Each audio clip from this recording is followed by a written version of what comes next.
I remember, she gasped, her hands clutching at Cassian's shirt with desperate strength, water streaming from her hair and clothes while he held her against his chest like she might disappear if he loosened his grip.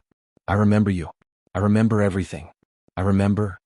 Breathe, Cassian interrupted, his voice rough with emotion that he wasn't bothering to hide. Just breathe, Elowen. You're safe. You're here. Whatever you remember, we'll deal with it together. But right now, just breathe. The city's underbelly whispered about the hunt with the kind of reverent terror usually reserved for natural disasters or acts of God. Events so catastrophic that preventing them was impossible and survival was more luck than skill. It happened every few years when the three most powerful Mafia families in the region decided that their Cold War needed entertainment, that the delicate balance of power required demonstration of force that wouldn't trigger actual warfare, that innocent blood spilled for sport was somehow acceptable cost of maintaining their territories.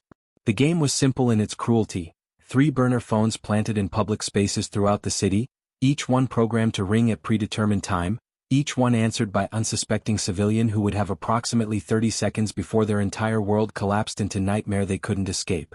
Whoever answered became prey. Became target for hunt that would last until dawn or until they died, whichever came first. The families called it tradition. The survivors, and there were never many, called it exactly what it was: sadistic murder disguised as entertainment for people whose wealth and power had made them forget that other humans deserved to be treated as something beyond disposable amusement. Elowen Vale knew nothing about the hunt as she maneuvered her delivery scooter through evening traffic, her body automatically compensating for potholes and aggressive drivers while her mind catalogued the remaining deliveries and calculated whether she'd make enough tonight to cover this week's grocery budget for Mrs. Crow's foster home. The math was tight. It was always tight when you were supporting household of 7 children on earnings from gig economy job that barely qualified as employment, but Elowen had become expert at stretching resources beyond what should have been possible. She'd been doing this for 3 years, ever since she'd recovered enough from whatever accident or trauma had left her unconscious by the river with no memories and no identification. Mrs. Ianthe Crow had found her during one of her early morning walks and had somehow convinced the hospital to release an amnesiac patient into her care rather than surrendering her to social services. "You'll remember when you're ready," Mrs. Crow had said during those first confusing weeks when Elowen had desperately tried to force memories that remained stubbornly absent. The mind protects itself from trauma it's not prepared to process. Until then, you have home here. You have family. You have purpose in helping me care for these children who need us. That's enough for now. It had been enough. It was still enough, even 8 years later when the absence of memory sometimes felt like amputation. Phantom pain from limb that had been severed, grief for past self that Elowen couldn't access despite knowing intellectually that she must have had life before the river. But dwelling on what couldn't be recovered was waste of energy that could be better spent on present moment, on making sure the children had food and clean clothes and someone who made them feel valued despite circumstances that had taught them they were disposable. The final delivery of the night took Elowen to apartment complex near the industrial district, the kind of building where residents kept to themselves and didn't ask questions about neighbors who came and went at odd hours. She navigated the dimly lit stairwell with practiced efficiency, delivered the food to apartment 4B where the customer didn't even open the door fully before grabbing the bag and shoving cash through the gap, and then she was heading back down with relief that another shift was complete without incident. It was on the ground floor, near the path that led back to where she'd parked her scooter, that Elowen heard the ringing. A phone, distinctive ringtone cutting through the ambient city noise with persistence that suggested no one was going to answer. She paused, her instincts warring between ignoring obviously abandoned device and the deeply ingrained helpfulness that Mrs. Crow had somehow reinforced despite Elowen presumably having been helpful person before losing her memories. The phone sat on low wall that bordered the path, its screen illuminating with incoming call that showed no caller ID, just steady pulse of light that made ignoring it feel somehow wrong. Elowen picked it up before conscious thought could stop her, her thumb swiping to accept the call with automatic gesture of someone who'd spent years working customer service jobs where ignoring phones was cardinal sin. "Hello," Elowen said, her voice carrying wariness that came from knowing that nothing good usually followed mysterious ringing phones in sketchy neighborhoods. "I think someone lost this phone. I found it near." "Oh, thank goodness," a female voice interrupted, smooth and cultured in ways that immediately made Elowen suspicious because people who sounded like that didn't usually conduct business in this part of the city. "I've been calling everywhere. I must have dropped it when I was making deliveries earlier. Could you possibly bring it to me? I'm at the Riverside Motel, room 12. I'd come get it myself but I'm dealing with some work emergencies and can't leave right now. I'll pay you for your trouble," Say $200 for 10 minutes of your time? $200. That was nearly what Elowen made in Good Week, offered for simple task of delivering found phone to grateful owner. It should have triggered every warning instinct she possessed, should have made her immediately decline and suggest the owner contact their service provider, should have reminded her that offers that sounded too good to be true usually were exactly that. But $200 would cover the grocery budget with enough left over to replace the washing machine that had been making concerning noises for the past month, and Elowen's practical nature overrode her caution despite knowing she was probably making terrible decision. Riverside Motel Room 12, she confirmed. I'll be there in about 15 minutes. The Riverside Motel was exactly the kind of establishment its name suggested. Cheap accommodations near the water that catered to people who needed somewhere to sleep for few hours without asking questions about why they needed such temporary arrangements. Elowen had delivered food here before, her presence usually ignored by clientele who were too focused on their own business to care about delivery rider navigating the cracked parking lot. Room 12 was on the ground floor, its curtains drawn despite the early evening hour, and Elowen knocked with the kind of professional courtesy that came from years of dealing with customers who could be unpredictable about their responses to unexpected visitors. "Hello," she called. "I have your phone. The one you lost near." The door opened suddenly, hand shooting out to grab Elowen's wrist with grip that was far too strong to belong to grateful phone owner, and before she could process what was happening something sharp pricked her neck with the efficiency of medical professional administering injection. Her vision blurred immediately, her body going limp despite her attempts to fight, and the last thing she registered before consciousness abandoned her completely was being dragged inside while door closed behind her with finality that suggested she'd just made catastrophically poor decision. When awareness returned it came in fragments, rough fabric against her cheek suggesting she was lying on floor rather than furniture, voices speaking in language she didn't recognize discussing something that made them laugh with cruel amusement, and the overwhelming recognition that she was no longer at the motel but somewhere else entirely. Elowen forced her eyes open despite the sedative still making her thoughts feel like they were moving through honey, taking in surroundings that confirmed her worst fears about exactly what kind of situation she'd been delivered into. The room was small and windowless, its concrete walls suggesting basement or warehouse rather than residential space, and she wasn't alone. Two other people occupied the space with her. A blond man who was dressed in clothing that suggested he'd been grabbed from his workplace at strip club based on the glitter still visible on his skin, and a dark-haired stranger whose presence somehow dominated the small space despite him appearing completely calm about their shared captivity. "You're awake," the blond man said with a kind of sardonic humor that suggested he was processing fear through sarcasm. "Welcome to whatever fresh hell this is. I'm Jasper, and before you ask, no, I don't know where we are or who took us or what they want beyond the obvious implication that being kidnapped and locked in basement usually doesn't end well for the kidnappees. And that's," he gestured to the dark-haired man. "Well, he says his name is C and he's been remarkably unhelpful about providing additional information beyond basic initial. Very mysterious. Very annoying." "Elowen," she managed, her voice coming out rough from the sedative. I was delivering food. I found a phone that was ringing. Someone asked me to bring it to them and I was stupid enough to actually do it. How long have I been unconscious?" "Maybe an hour," the man who'd identified himself only as C replied, his voice carrying accent that suggested education and wealth incongruous with being kidnapped victim. "They grabbed me first about 3 hours ago. Then him," he nodded toward Jasper. "Maybe 2 hours ago. And then you." Which suggests they needed specific number of people for whatever they're planning. 3 seems significant. Usually is in these kinds of situations. "What do you mean, these kinds of situations?" Jasper demanded, his sardonic mask slipping slightly to reveal genuine fear underneath. "You talk like you've been kidnapped before. Like this is routine. Which, forgive me for saying so, is deeply concerning coming from someone who looks like they could buy this entire warehouse district without checking their bank balance first." C's expression flickered with something that might have been amusement if their circumstances had been less dire. "Let's just say I'm familiar with how certain organizations operate when they want to make statement. And 3 victims suggests ritual rather than random crime. 3 is symbolic number in many traditions. Usually represents completeness. Trinity. Perfect sacrifice." "Oh, well, that's comforting," Jasper muttered. "Glad to know we're potentially part of symbolic ritual murder rather than just regular murder. Really improves the situation." Before Elowen could ask what he meant by these kinds of situations, the door burst open with violence that made all 3 captives flinch despite C's remarkable composure. Armed men entered, 4 of them, all carrying weapons with casual familiarity that suggested extensive experience using them, and gestured for the prisoners to stand with efficiency that indicated this was well-practiced routine rather than improvised kidnapping. "Move," one of them commanded in accented English. "Outside." "No." "Try to run and you'll be shot before you make it 3 steps. Try to fight and you'll wish we'd simply shot you. Cooperate and you might survive the night. Those are your options. Choose wisely." They were herded through corridors that confirmed Elowen's suspicion about being in warehouse, the industrial architecture suggesting this was place that had once been used for legitimate business before being repurposed for considerably less legal activities.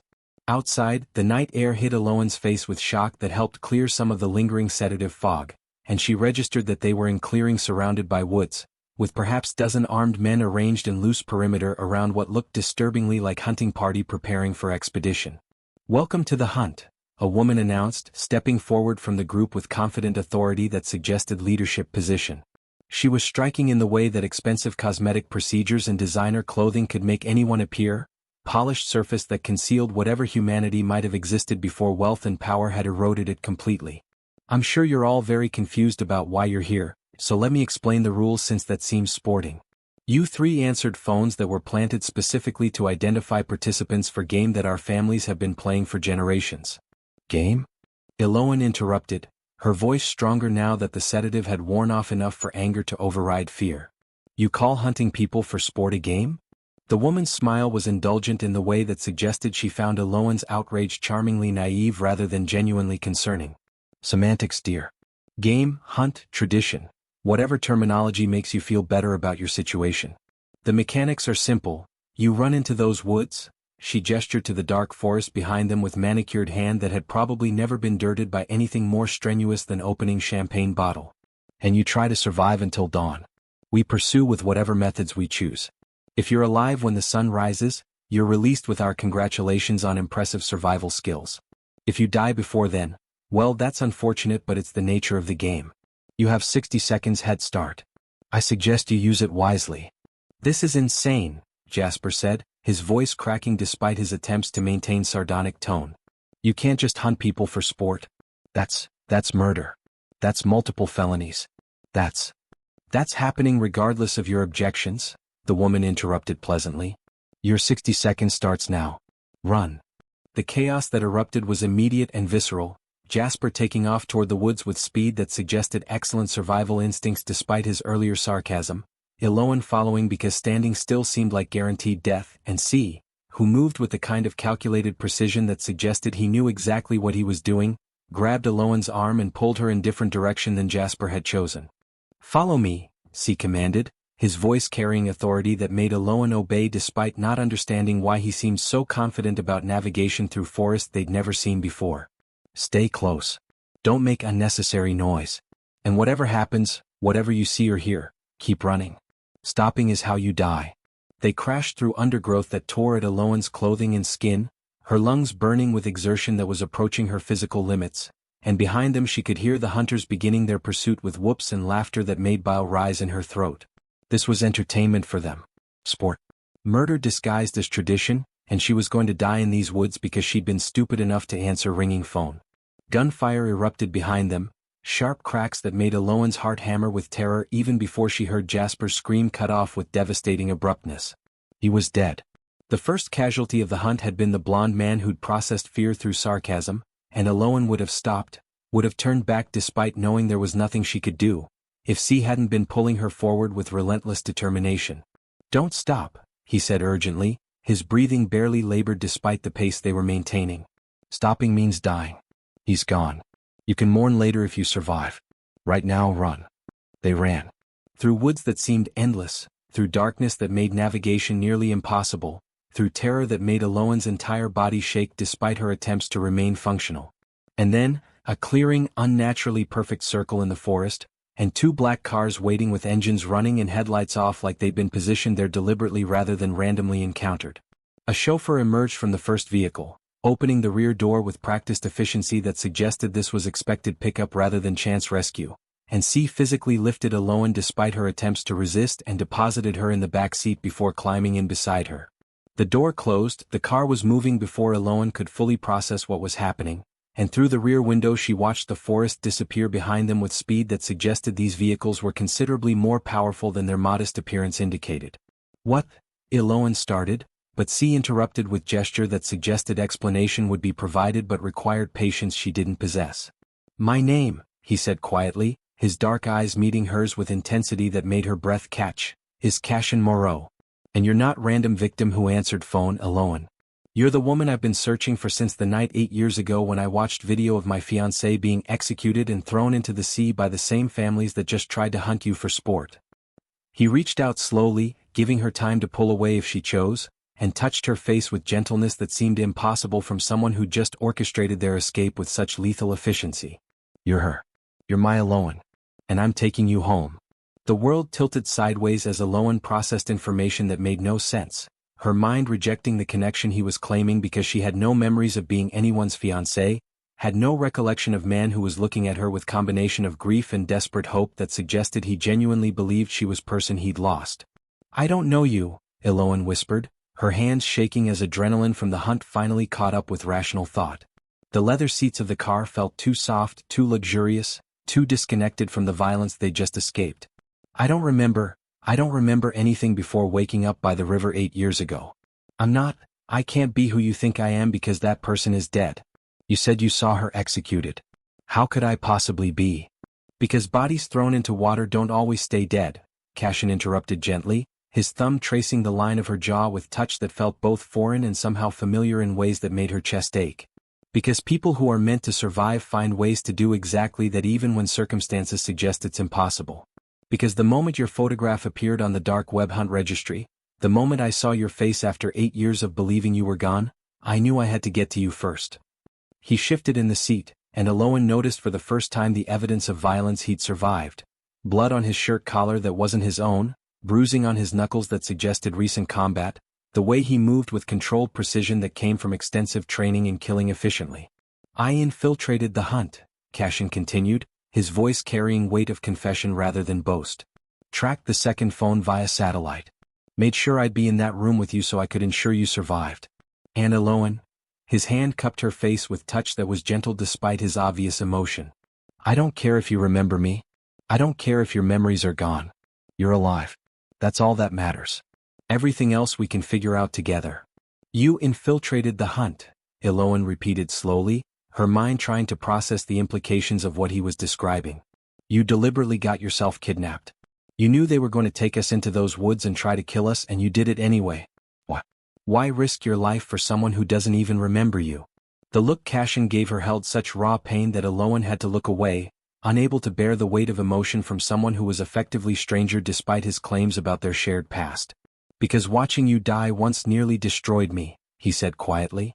"Because I've spent 8 years building an empire on the foundation of grief and rage, becoming something colder and more dangerous than I ever intended, all because I couldn't save you the first time.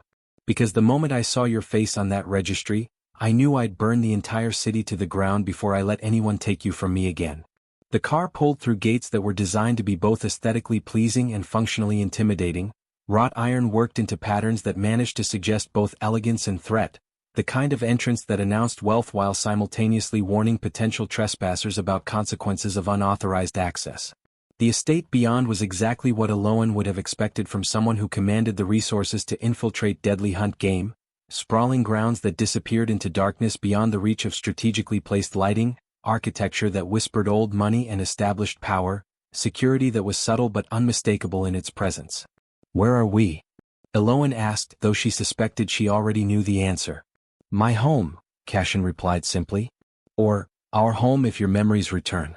If they don't, it's still the safest place for you right now. The families that organized the hunt won't take kindly to learning that I interfered with their game. They'll come looking for you. For both of us. And when they do, I want you behind walls that can withstand siege." He helped her from the car with courteous efficiency that suggested he was trying to make this feel less like kidnapping despite the reality that she was being taken to location she hadn't chosen to visit. The entrance hall was impressive in its understated elegance. Marble floors that probably cost more than Mrs. Crow's entire foster home, artwork that looked like it belonged in museums rather than private residence, and the kind of silence that came from walls thick enough to muffle whatever sounds might be happening in less public areas of the estate. A man emerged from doorway to the left, older than Cassian by perhaps decade, dressed in expensive suit that somehow managed to look both professional and vaguely threatening, his eyes assessing Elowen with the kind of calculated evaluation that made her instinctively want to find exit strategy. Matteo Varelli, Cassian introduced. My consigliere. The voice of reason when I'm being unreasonable, which according to him is most of the time. Matteo, this is Elowen. We'll be providing full protection until the situation with the families is resolved. Resolved, Elowen repeated, seizing on the word that seemed to carry significant weight in the careful way Cassian had said it. What does that mean exactly? What happens to the people who organize this hunt? What happens to me if I don't remember being who you think I am? Matteo's expression was carefully neutral in the way that suggested he had opinions about this situation that he was wisely choosing not to articulate in front of the person those opinions concerned. Resolved means they answer for attempting to kill someone under Cassian Moreau's protection, he said carefully. As for what happens to you, that's between you and Cassian. My advice? Don't try to run. The security here is designed to keep threats out, but it works equally well keeping people in. And Elowen, his expression held warning. Cassian has spent 8 years believing the woman he loved was dead. Discovering you're alive has fundamentally changed his calculations about acceptable losses and pursuing vengeance. Don't underestimate what he'll do to keep you safe. The guest suite where Elowen was installed was larger than Mrs. Crow's entire foster home, decorated with the kind of tasteful luxury that suggested professional designer rather than personal touch. She was provided with clothes that fit perfectly despite Cassian having no way of knowing her current size, though that mystery resolved itself when she noticed the brand new tags still attached, suggesting he'd simply purchased entire wardrobe in her approximate size rather than attempting to guess specific measurements. There's a panic button beside the bed, Cassian explained, hovering in the doorway with obvious reluctance to leave despite knowing his presence was probably unwelcome. Press it and security will respond within 30 seconds. The windows are bulletproof. The door locks from inside. You're safe here, Elowen. I promise. Safe, Elowen repeated, the word tasting bitter on her tongue. I'm a prisoner in a luxury cage. That's not the same thing as safe. You're under protection in the only location where I can guarantee the people who tried to hunt you won't succeed, Cassian corrected, his voice carrying edge of frustration that suggested they were having argument he'd clearly anticipated. Once the situation is resolved, you're free to leave. Free to return to your life as delivery rider. Free to forget I exist if that's what you want. But until the families that organized that hunt are dealt with, you stay here where I can keep you alive. That's not negotiable. He left before Elowen could formulate response that would adequately express her complicated feelings about being simultaneously rescued and imprisoned, and she was left alone in suite that felt like set piece from life that didn't belong to her. The bathroom was marble and gold fixtures, the closet held enough clothing to last months, and the bed was so ridiculously comfortable that Elowen felt guilty thinking about the thin mattresses the foster children were sleeping on while she occupied accommodations designed for royalty. The warning Matteo had given echoed in Elowen's mind during the 3 days that followed. 3 days of being trapped in luxury that felt increasingly suffocating despite having access to everything except freedom. 3 days of Cassian visiting at regular intervals to check on her welfare while carefully maintaining distance that suggested he was trying not to overwhelm her with his presence. 3 days of thinking about Mrs. Crow and the children and whether they were worried about her sudden disappearance. On the third night, desperation finally overcame caution about the security Matteo had mentioned.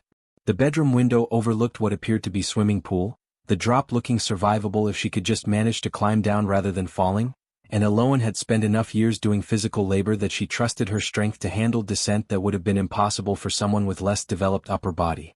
The window opened silently, first surprise and escape attempt that Elowen had expected to be considerably more difficult, and she was halfway through the frame when she made the critical error of looking down and realizing the pool was significantly farther away than it had appeared from inside the room.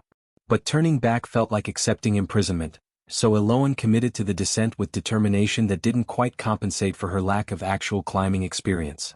Her grip failed halfway down. The impact with water came with shocking violence despite pool being designed for recreation rather than emergency landings, and suddenly Elowen was drowning, not because the pool was particularly deep but because panic had overtaken rational thought and her lungs were filling despite her being in water that was only 7 feet at its deepest point. Terror transcended simple fear of death and became something older, something that had been buried for 8 years waiting for trigger that would finally unlock memories that trauma had been protecting her from accessing. Images flooded back with same violence as water choking her. Cassian's face laughing at something she'd said, Their engagement party where he'd introduced her to his entire organization with pride that suggested she was treasure rather than convenient alliance. The night when everything had shattered because someone had betrayed them. Being dragged from their shared bed while Cassian was away on business. The torture that had followed as her captors tried to extract information she didn't possess. And finally, the moment they'd thrown her off the boat into dark water that had been meant to be her grave but had somehow become her salvation when currents had carried her to shore before death could claim her. Strong hands were pulling her from the pool, familiar voice was commanding her to breathe, and when Elowen's vision finally cleared she was looking up at man she'd been engaged to marry 8 years ago, man she'd forgotten completely until water had triggered memories that trauma had been protecting her from accessing. "I remember," she gasped, her hands clutching at Cassian's shirt with desperate strength, water streaming from her hair and clothes while he held her against his chest like she might disappear if he loosened his grip. "I remember you. I remember everything. I remember—" "Breathe," Cassian interrupted, his voice rough with emotion that he wasn't bothering to hide. "Just breathe, Elowen. You're safe. You're here. Whatever you remember, we'll deal with it together. But right now, just breathe."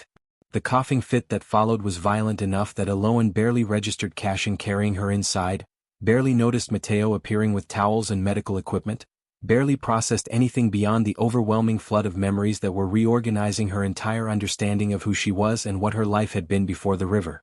"It was Alaric," she said finally, when her breathing had stabilized enough for coherent speech. "Your butler. He's the one who betrayed us. He sold information about my location to the families. He's the reason they took me. He's the reason I nearly died." And Cassian, her voice broke with fury that 8 years of not remembering hadn't diminished. "He's still here. He's still in your house. He's been betraying you for 8 years and you never knew because I was gone and couldn't tell you." The expression that crossed Cassian's face was terrifying in its cold fury, his body going rigid with the kind of controlled rage that suggested violence was imminent and devastating. The man who'd been gentle with her disappeared, replaced by something darker and considerably more dangerous. The Mafia king who'd spent 8 years building empire on foundation of grief and rage, who'd just discovered that the betrayal that had cost him everything had come from within his own household. "Mateo," he said quietly, his voice carrying across the pool area to where his consigliere stood watching with expression that suggested he'd already anticipated this revelation and was simply waiting for confirmation. "Bring me Alaric Boone. Now." And Mateo, Cassian's eyes never left Elowen's face even as he issued orders that would result in someone's death. "He doesn't leave this estate alive tonight. That's not request. That's certainty." Alaric Boone had served the Moreau family for 37 years, his presence in the household so established that most people forgot he'd once been hired help rather than simply permanent fixture of the estate's operations. He'd started as junior footman when Cassian's grandfather had still been alive, worked his way up through combination of competence and careful cultivation of trustworthiness, and eventually become head butler, position that gave him access to practically everything about the family's business operations while maintaining appearance of being simply domestic staff rather than someone with actual power. It was perfect cover for someone whose loyalty had been purchased by rival families decades ago, whose role was to observe and report rather than actively sabotage, whose information had been valuable enough that 3 separate organizations had been paying him monthly stipends that exceeded what legitimate employment could ever provide. He'd been careful about his betrayals, never providing information that would immediately trigger suspicion, never acting on intelligence in ways that could be traced back to source, never getting greedy enough that his lifestyle would raise questions about how Butler afforded such comfortable retirement savings. But he'd made one catastrophic error 8 years ago when he'd reported Elowen's location to contacts who'd paid premium for information about Cassian Moreau's fiancée, when he'd assumed that her execution would simply be unfortunate tragedy rather than event that would fundamentally change Cassian's entire approach to security and trust. The video of her death had been meant to destroy Cassian, to break him so completely that his leadership would falter and his organization would become vulnerable to takeover. Instead, it had transformed him into something considerably more dangerous. A man with nothing left to lose except his pursuit of vengeance against everyone who'd taken the person he loved. Alaric had spent 8 years believing his secret was safe, that Elowen's death meant the one person who could have identified him as traitor was permanently silenced. He'd been planning his retirement, perhaps to Mediterranean coast where his accumulated wealth would provide luxury lifestyle far beyond what anyone would expect from domestic servant, when Matteo Varelli appeared at his quarters with expression that made Alaric's blood run cold. "Mr. Moreau requests your presence immediately," Matteo said with professional courtesy that was somehow more threatening than open hostility. There's been an incident involving Ms. Vale. Your expertise is required. It was transparent lie. Butlers had no expertise relevant to incidents involving guests beyond perhaps providing towels, but Alaric had no choice except to follow because refusing summons from Cassian Moreau was an excellent way to confirm guilt before accusations had even been articulated. When they emerged at the pool area where Cassian stood holding woman whose face Alaric recognized with horror, his careful composure finally cracked. Elowen Shaw, except she'd been calling herself Elowen Vale. The woman who'd been executed 8 years ago.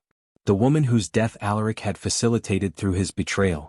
The woman who was supposed to be at the bottom of the ocean rather than alive and conscious and looking at him with recognition that meant she remembered exactly what he'd done. Alaric, Cassian said pleasantly, his tone suggesting casual conversation rather than confrontation that was about to become violent. Elowen has just recovered some very interesting memories. Memories about the night she was taken from our home while I was away on business.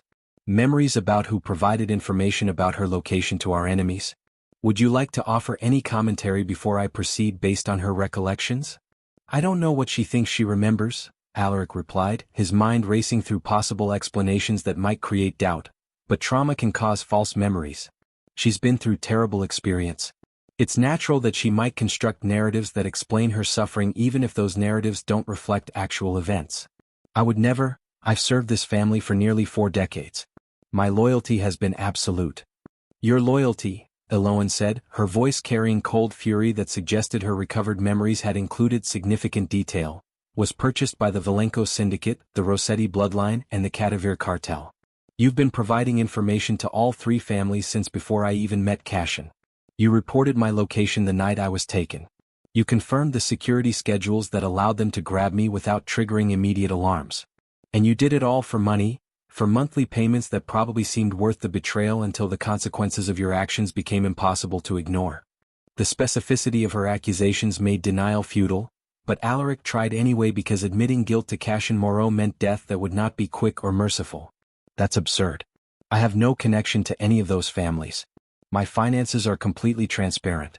If you're making these accusations based on recovered memories that may be unreliable, perhaps we should. Your finances, Matteo interrupted, his voice carrying satisfaction that suggested he'd been conducting investigation while Alaric had been summoned, include 3 offshore accounts in the Cayman Islands containing approximately $4.2 million accumulated over 30 years of providing intelligence to organizations hostile to this family. The accounts were established using your mother's maiden name. Clever attempt at obfuscation that might have worked if we hadn't been specifically looking for financial irregularities connected to your identity. Would you like to revise your statement about having no connection to these families? The evidence was damning enough that continued denial would simply insult everyone's intelligence, and Alaric found himself making different calculation, attempting to negotiate survival by providing information that might be valuable enough to offset his betrayal. I can give you names, he said quickly, his earlier composure completely abandoned in favor of desperate bargaining. Everyone I've been reporting to. Their locations. Their operational structures. I know things about all 3 families that you could use too. I don't need information from traitors, Cassian interrupted, his voice dropping to dangerous quiet that made the air feel heavy with impending violence. I need object lesson about what happens when someone violates my trust. Matteo, take him to the basement. Make sure he's secured properly. And send word to the families that I'm aware of their little hunt game, that I've recovered my fiancée who they thought they'd killed, and that their participation in tonight's entertainment has just made them targets of considerably more serious hunt that won't end until every single person involved in organizing that game is dead. Can you handle that? With pleasure, Matteo replied, his hand settling on Alaric's shoulder with grip that communicated resistance would be met with immediate violence. Come along, Alaric. Let's get you settled in your new accommodations. I promise they'll be significantly less comfortable than the quarters you've occupied for the past 37 years. The basement where Alaric was taken was exactly the kind of space that featured prominently in nightmares about organized crime, concrete walls that would muffle sound, floor drains that suggested easy cleanup, and equipment that indicated this room had been used before for purposes that were definitely illegal and probably fatal. Alaric was secured to a chair that was bolted to the floor, his hands bound behind him and ankles attached to the chair legs with thorough restraint that indicated his captors were experienced at preventing escape attempts. Cassian entered an hour later, long enough for terror to have done significant portion of the work, short enough that Alaric hadn't yet progressed to dissociation that would make information extraction difficult. He carried no weapons, needed no implements beyond his own hands, and the absolute certainty that everything he was about to do was justified. "I'm going to ask you questions," Cassian said conversationally, pulling up second chair with relaxed posture that was somehow more threatening than visible aggression. "You're going to answer them truthfully and completely. If you lie or attempt to minimize your involvement, I'll know, and the consequences will be significantly more painful than if you'd simply been honest from the beginning. If you cooperate fully, I'll make your death quick. That's the best offer you're going to receive tonight. Do you understand?" Alaric nodded, his earlier attempts at dignity completely abandoned in favor of desperate hope that cooperation might somehow result in mercy he knew intellectually he didn't deserve. "I understand. I'll tell you everything. Just, please make it quick. That's all I'm asking." The interrogation that followed revealed the full scope of Alaric's betrayal, 30 years of providing intelligence to 3 separate families, information that had contributed to dozens of operations against Moreau interests, and the specific details about how he'd facilitated Elowen's kidnapping by confirming when Cassian would be away from the estate and which security measures would be temporarily reduced during his absence. Each revelation made Cassian's expression harden further, made his hands clench with barely controlled fury, until finally the last question had been asked and answered and there was nothing left except the promised end. "Thank you for your honesty," Cassian said quietly, standing and moving behind Alaric's chair where the bound man couldn't see what was coming. "I'm sure it doesn't feel like much consolation, but your information will be useful in dismantling the networks you've been feeding for 3 decades. That's probably the only positive legacy you'll have beyond serving as cautionary tale about what happens when someone betrays the Moreau family." The death was quick.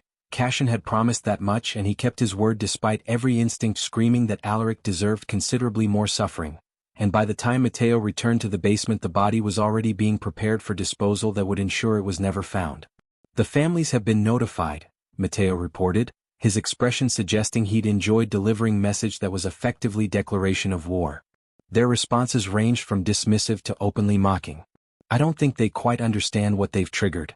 They still see you as the man who disappeared 8 years ago rather than recognizing what you've become." "Then they're about to receive education," Cassian replied grimly. "Get everyone prepared. Full mobilization. We move against all 3 families simultaneously, tonight, before they can coordinate defenses or realize I'm serious about ending them permanently. And Mateo?" His voice hardened. "Elowen goes to the underground bunker. Full security detail. No one gets close to her while I'm eliminating the threat. I'm not losing her again because I was careless about her protection." The bunker was exactly what its name suggested. Reinforced underground facility that could sustain occupation for weeks if necessary, equipped with everything Elowen might need including medical supplies and communication systems. She protested being sequestered away from the action, argued that she deserved to participate in vengeance for her own near execution, but Cassian was immovable. "I've spent 8 years believing you were dead," he said, his hands framing her face with gentleness that contradicted the violence he was about to commit. "I've spent 8 years imagining what I'd do if I ever got another chance to keep you safe. I'm not risking losing you now by letting you participate in war that could get you killed. So please stay here. Stay safe. And when it's over, when the families that tried to hunt you are destroyed, we'll figure out what comes next. Together. The way we should have been allowed to do 8 years ago." The war that erupted across the city that night was brutal and absolute. Cassian's forces moving against 3 separate organizations simultaneously with coordination that suggested extensive planning. The Valenco Syndicate's headquarters was hit first, surgical strike that eliminated their leadership before they could mobilize defenses. The Rossetti bloodline followed, their operations disrupted through simultaneous attacks on multiple locations. The Cadaver cartel proved most difficult. Their paranoia about security had resulted in defensive measures that slowed the assault, their willingness to use civilians as shields creating complications that Cassian navigated through sheer ruthless determination. But eventually their defenses crumbled, their leadership was eliminated, and by dawn the 3 families that had organized the hunt lay in ruins with their surviving members either dead or scattered beyond any hope of reorganizing. Cassian himself survived, wounded but functional, his body carrying evidence of violence that would require medical attention but nothing that threatened his long-term survival. He returned to the estate as the sun rose, his clothes soaked with blood both his own and others, and the first thing he did was go to the bunker where Elowen had spent the night waiting. "It's done," Cassian said simply, his exhaustion evident despite attempts to project strength. "The families are destroyed. their leadership dead. Their operations dismantled. The hunt will never happen again because there's no one left alive who has the power or the stupidity to organize it. You're safe, Elowen. Actually, permanently safe. No more running. No more hiding. No more losing 8 years because someone decided your life was worth less than their entertainment. Elowen looked at the man she'd loved, lost, forgotten, and remembered again, at the violence he'd committed in her name, at the empire he'd built on foundation of grief, at the future they might still have if they could navigate the complicated territory between who they'd been and who they'd become. What happens now? She asked quietly. Now, Cassian said, pulling her close with touch that was gentle despite the blood still drying on his hands. We go see Mrs. Crow. We make sure she knows you're alive. We secure the foster home's future so those children never have to worry about money again. And then, his voice softened. We figure out what our life looks like when it's not being defined by trauma and loss and vengeance. We get to be ordinary. If you want that. If you want me. 3 weeks later, Elowen stood in Mrs. Crow's modest living room watching the elderly woman cry happy tears while 7 children peppered her with questions about where she'd been and why she'd been gone so long. Cassian had compensated the foster home so generously that Mrs. Crow would never have to worry about finances again, had set up trust funds for each child that would ensure their education and security, and had done it all without expecting gratitude or recognition. You came back, Mrs. Crow said, holding Elowen's face with weathered hands that had cared for so many lost children. I knew you would. I knew you'd find your way home. I did, Elowen agreed, looking at Cassian standing in the doorway with expression that suggested he understood this was her home in ways his estate would never be. But I found more than that. I found myself. All of myself, the parts I'd lost and the parts I'd become. And I found someone who loved me enough to let me choose what happens next.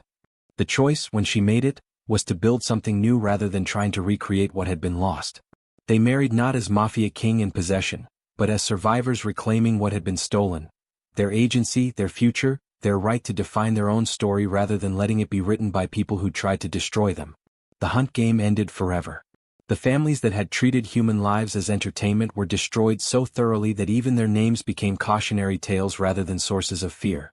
And 2 people who'd been torn apart by betrayal and violence found their way back to each other through blood and war and the stubborn refusal to let trauma have the final word. Sometimes survival wasn't enough. Sometimes you had to fight for the right to live rather than simply exist. Sometimes love meant being willing to burn the entire world down to protect the person who made your world worth living in. And sometimes, just sometimes, the ringing phone that should have led to death became the catalyst for reclaiming everything that had been stolen. The end. Did this story keep you on the edge of your seat? Want more dark romance, mafia intrigue, and heart-pounding suspense? Drop a comment below telling me. Which scene had you holding your breath? What surprised you most about Elowen's journey? Should there be a sequel exploring Elowen and Cassian's new life together? Follow for more intense stories where love meets danger, and don't forget to share this with someone who loves a good mafia romance with a twist. Your support means everything. Hit that like button if you want more stories like this.